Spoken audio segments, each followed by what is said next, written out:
Dove Best News Program.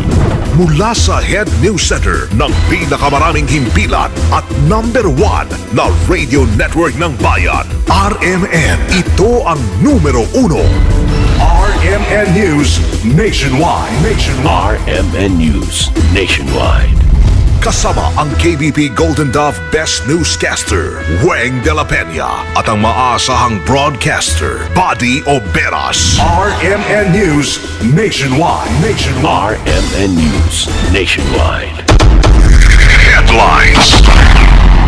Ngayong umaga sa RMN News Nationwide, malaking bahagi idineklarang danger zone dahil sa posibilidad ng landslide at flash flood. Biyahe ng mga sasakyang pandagat sa Palawan sinuspinde dahil sa sama ng panahon. Ilang evacuees sinilipat na rin ang evacuation center. United Kingdom nagpalabas ng advisory sa pagsakay sa mga ro-ro vessel sa Pilipinas. Sa kabila ng mga paninisi dahil sa mga pagbaha, mga empleyado ng DPWH makatatanggap ng 10,000 pesos anniversary bonus. Sa balitang negosyo natin, dagdag pasahe sa LRT at MRT. Tuloy na sa Agosto. Sa ibayong dagat, 30 ang patay matapos mahulog sa bangin ang sinasakyang bus sa Peru. RMN News Nationwide. Tatak alas 7:03 ng umaga na. Tatak RMN. That time check was brought to you by all-new Breeze Active Bleach. Sige sa mancha with Breeze. Ikaw ba ay tutungo ng Cagayan de Oro? For the best hotel accommodation, stay at the VIP Hotel because you are a VIP. Ang pinakamalaking mga balita, abot sa bawat Pilipino, saan man sa bansa. RMN News Nationwide.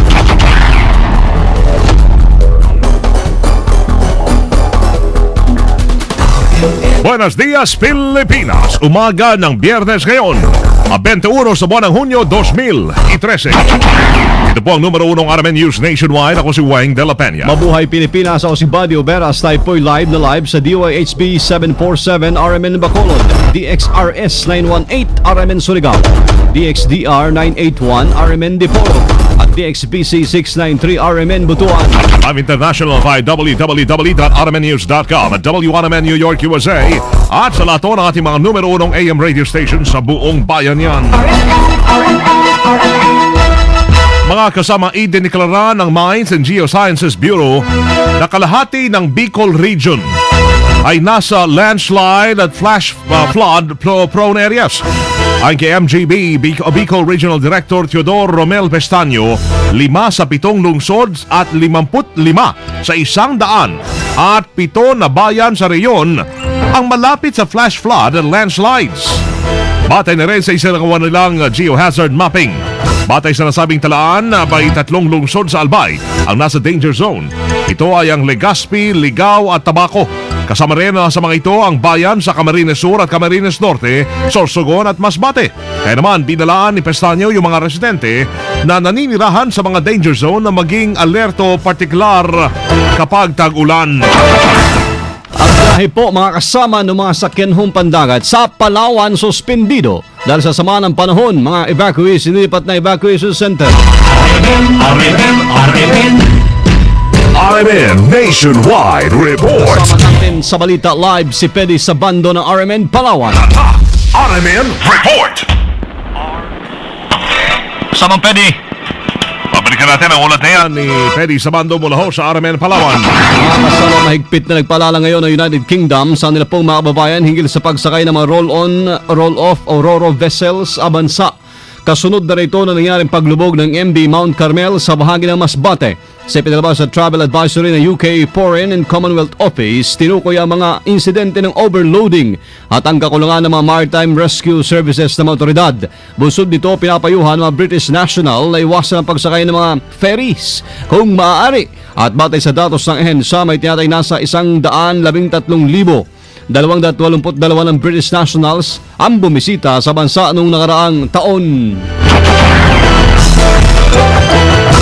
Bibigyan ni Pangulong Noynoy Aquino ng 10,000 pisong anniversary bonus ang mga empleyado ho at opisyales ng Department of Public Works and Highways. Ito ang inihayag ni Pangulong Noynoy Aquino sa pagdalo niya sa 115th founding anniversary ng DPWH kahapon sa Maynila. Kasabay nito ay umasa naman ang Pangulo na sa pamamagitan nito ay makakatulong para lalo pang pagbutihin ng nasa mahigit 19,000 empleyado ng DPWH ang kanilang trabaho. Nabatid na ang DPWH ang isa sa mga sinisisi sa pagbaha sa Metro Manila makaraang mabigo na matapos ang pagsasaayos ng mga drainage at road repair projects bago pumasok ang tag-ulan. Balikan natin mga kasama, yung biyahe po ng mga sakyang pandagat sa Palawan ay suspindido dahil sa sama ng panahon at may ma-evacuate na nilipat na rin ang evacuation center. Kasama natin nagbabalik live si Pedi Sabando ng RMN Palawan. RMN Report. Mula sa sports complex ng bayan ng Brooks sa lalawigan ng Palawan ay nagdesisyon ang pamunuan ng MDRRMC at pamunuan ng Philippine Coast Guard kagabi sa lugar na ilipat na lamang ang ilan sa mga evacuees sa Convention Hall ng munisipyo ng Brooks Point, Palawan dahil sa tuloy-tuloy na pagbuhos ng ulan kagabi sa nasabing munisipyo. Batay sa interview ng Radyo Mo Nationwide kay Chief Petty Officer Gregorio Naldo, head ng Philippine Coast Guard sa Southern Palawan, hanggang kagabi ay umaabot sa 77 pamilya o 377 mga individual ang inilikas mula sa mga barangay ng Pangubilyan, Barangay Tubtub at Barangay District 2 sa bayan ng Brooks Point, Palawan. Ito'y matapos daw na umabot sa hanggang dibdib ang tubig baha sa lugar simula pa kahapon ng madaling araw. Samantala wala pa namang napapaulat ng casualty sa lugar. Batay sa tala, ito ang unang pagbaha sa lugar kung saan mismong poblasyon pa ito sa bayan ng Brooks Point, Palawan. Samantala puspusa naman ang pagsuporta ng lokal na pamahalaan sa nasabing munisipyo, gayon din ang pamunuan ng MDRRMC, Philippine Coast Guard at ilang pang ahensya ng gobyerno para bigyan ng assistance sa mga evacuees sa lugar. So, nagpadala na rin ang karagdagang tauhan, truck at rubber boat doon sa lugar ang Philippine Coast Guard dito sa Puerto Princesa kasama ng kanilang medical team at grupo ng PDRRMC. Kaugnay na sa balita, inasila na rin ang Philippine Coast Guard simula pa kahapon ang biyahe ng mga barko mula sa bayan ng Brooks Point patungo naman sa may Cagayan di Tawi-Tawi, gayon din ang biyahe ng barko sa may Barangay Rituba sa bayan ng Batarasa dito sa lalawigan ng Palawan. Kasama mo sa RMN Palawan, Pedi Sabando, Tatak, RMN. Radyo Mo Nationwide. Filipino community leaders nangako sa seguridad ng mga biktima naman ng Sex for Fly modus operandi. Kasama natin sa Balita Live, Joyce Adra. RMN Report. Iniyak ng Filipino community leaders sa Middle East na tutulungan nila ang OFWs na biktima ng sex for fly modus operandi para makakuha ng proteksyon.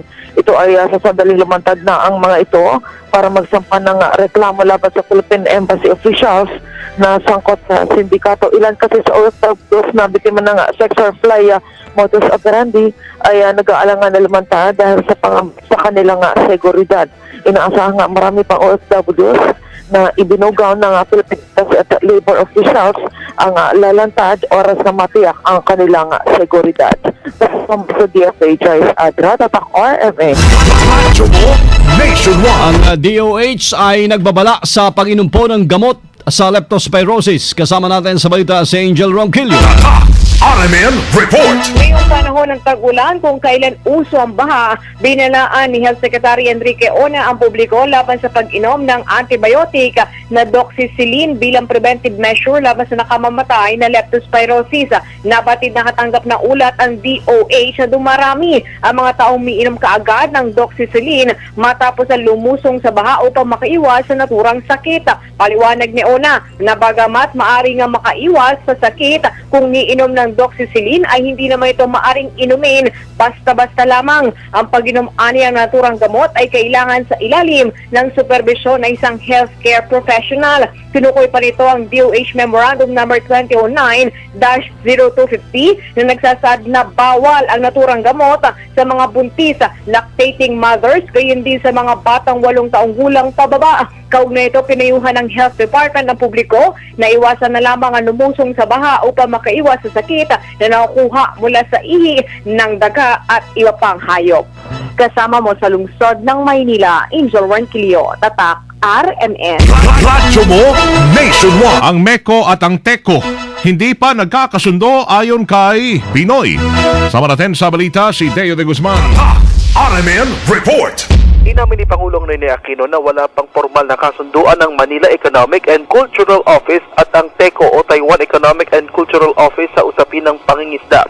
Una na kasing napabalita na may kasunduan na ang Taiwan at Pilipinas ukol sa fishing deal upang hindi na maulit ang Balintang Channel incident at may umalma naman na posibleng malabag nito ang One China policy. Ayon kay Pangulo Aquino, wala pang kasunduan ang MECO at ang TECO. Ito anya ay dahil nakikinig lamang ang MECO sa mga proposals ng TECO ukol sa mga usapin sa pangingisda. Samantala hanggang sa ngayon ay hindi pa rin natatapos si Pangulo Aquino ang pag-aaral sa report ng NBI ukol sa Balintang Channel incident. Kasama mo sa Palasyo ng Malacanang, Deo de Guzman, Tatak RMN. Radyo mo nationwide. RMN Nationwide Report. Ng website sa Cagayan de Oro City na hack. Kasama natin sa balita live, Alwin Saliring ng RMN Cagayan de Oro. RMN Report. Apat na mga website sa Cagayan de Oro City ang nahack ng grupo ng mga hackers na tinatawag na Pinoy Vendita. Kabilang na nito ang official website ng lungsod na www.cagayandeoro.gov.ph, website ng Promote CDO Foundation, blogging site na www.cagayan.com at ang website ng Cagayan de Oro Power and Light Company si Palco na na-hold up kamakailan lang. Napalitan ang mga website na ito ng logo ng Pinoy Vendita kung saan makikita ang isang taong walang ulo na nakasuit at naka-necktie mark sa ibabaw ng katawan. Hindi umano matukoy na nagde-develop at nagbinintay ng websites kung kailan nangyari ang pag-atake. Gawin pa man, nagawa pa rin nilang ma-restore ang mga websites bago magtanghali kahapon at naayos na rin ang security measures at password websites. May kinalaman umano sa mga krimen tulad ng huldapan sa lungsod ang nangyayaring pangahak base sa mga post ng hacker. Dahil dito kinukonsiderang wake-up call sa lokal na pamahalaan ang nangyari upang masolusyonan ang mga krimen sa lungsod. Kasama mo sa DXCC Cagayan de Oro, Alvin Saliring, Tatak RMN.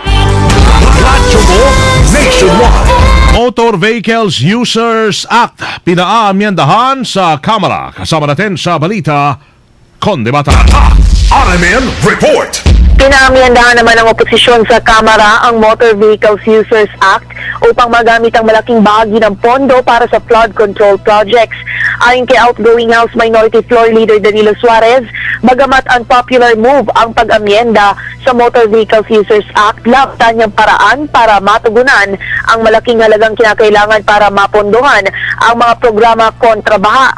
Batay sa pagtaya ng Department of Public Works and Highways o DPWH, nasa 300 bilyong piso ang kailangan para lubusang masolusyonan ang pagbaha sa Metro Manila. Sinabi pa ni Suarez na pwede itong ipangutang ng gobyerno sa World Bank o Asian Development Bank at ang ipambabayad ay kukunin naman sa road users tax. Iginitang mambabatas na reasonable ito dahil ang may-ari din ng mga sasakyan ang direktang maapektuhan tuwing may malawakang pagbaha sa Maynila. Kasama mo mula sa Kamara, Conde Batak, Tatak RMN. Radyo mo nationwide. Next round ng exploratory talks sa MILF itinakda sa susunod na buwan. Kasama natin sa balita live, Daisy Mangod ng RMN Cotabato. RMN Report. Sa susunod na buwan ng Hulyo, inaasahang magtatagpo ulit ang GPH MILF Peace Panels para sa susunod na round ng exploratory talks. Ito ang inihayag ni Attorney Senin Bacani, isa sa mga miyembro ng GPH Peace Panel. Ayon kay Attorney Bacani, sa mga susunod na araw ay malalaman kung anong petsa sa Hulyo ang 38th round exploratory talks. Sinabi pa ni Attorney Bacani ang wealth sharing at power sharing ang pinakamahalagang tinatalakay ng dalawang panel sa mga annexes ng framework agreement. Crucial ang naturang mga issue kaya pinag-aaralang mabuti ng gobyerno na siyang dahilan ng pagkakaantala ng usapang pangkapayapaan. Nagbigay naman ng paliwanag si Secretary Bacani kung bakit naantala ang pag-uusap ng dalawang peace panel. Sa ngayon ay dalawang annexes ang hindi natatapos pang pag-usapan. Anya kinakailangang himay-himayin ng husto upang maiwasan ang posibleng problemang kakaharapin sa hinaharap. Katunayan, noong lagdaan ng framework agreement noong October 15, 2012 ay may mga nagsampa ng kaso laban dito sa pagsasabing ito'y labag sa ating saligang batas. Dagdag pa ni Bacani, ito ang dahilan kung bakit maingat ang gobyerno sa pagtalakay nito upang hindi matulad sa sinapit ng MOA AD noong 2008. Una rito ay napahayag ng pagkadismaya ang MILF sa mabagal na pag-usad ng peace talks. Kasama mo sa RMN Cotabato, Daisy Mangod, Tatak RMN. Radyo mo nationwide. RMN News Negosyo. Mga kasama, posible pong matuloy na sa Agosto ang balak ng DOTC na dagdag pasahe sa mga Metro Rail Transit natin o MRT at Light Rail Transit o LRT. Ayon kay Kalihim, Joseph Abayan ng DOTC, nasa 10 piso ang posible pong itaas sa pasahe sa LRT Lines 1 and 2 at sa MRT Line 3 naman sa pamamagitan ho ng dalawang stage ng pagtaas hanggang 2014. Ibig sabihin, sa ngayong taon, 5 piso muna ay dadagdag at sa susunod na taon ay muli itong mapapatungan na isa pang 5 piso. Paliwanag po ni Abaya, kailangan gawin ito ng pamahalaan para pagandahin pa rin ang serbisyo sa mga nasabing tren. RMN News Abroad. Sa Peru, 30 katao ang namatay matapos mahulog ang isang pampasaherong bus sa malalim na bangin sa probinsya ng Chanchamayo. Sa ulat, 30 bangkay ang narecover sa pinagbagsakan ng bus habang 15 ang dinala sa ospital. Patuloy naman ang pinaghahanap po ng mga otoridad ang 10 pasahero ng nahulog na bus sa Tarma.